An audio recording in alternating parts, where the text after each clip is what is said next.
Hello there, this is my Banggood hit and miss engine I bought from Banggood a week or so ago. I painted it to make it look a little bit more authentic, and I've also put it, as you can see on this little diorama, to sort of represent the typical scene that you would find at a local vintage rally.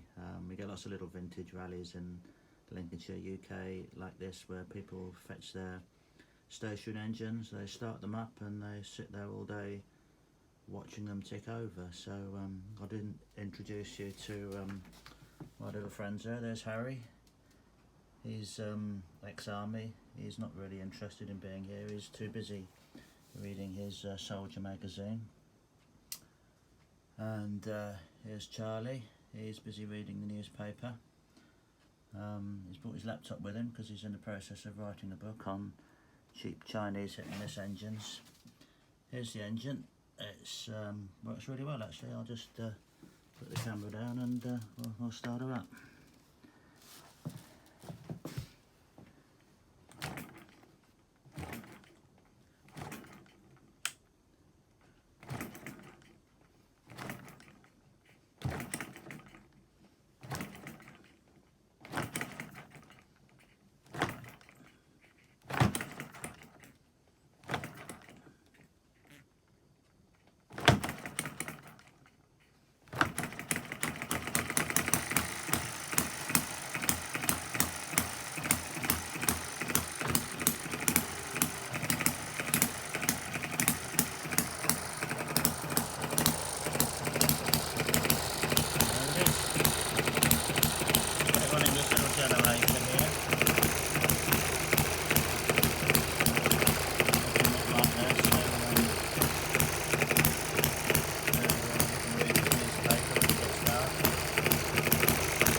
So there you have it, one Banggood hit and miss engine. I think Harry and Sil really wanted, normally they have a little sign here saying, telling you all about the engine, you know, how old it was, where it came from and how long it's been in the family and that sort of thing, but I don't think they really wanted anybody to know that it cost £170 and it came direct from China.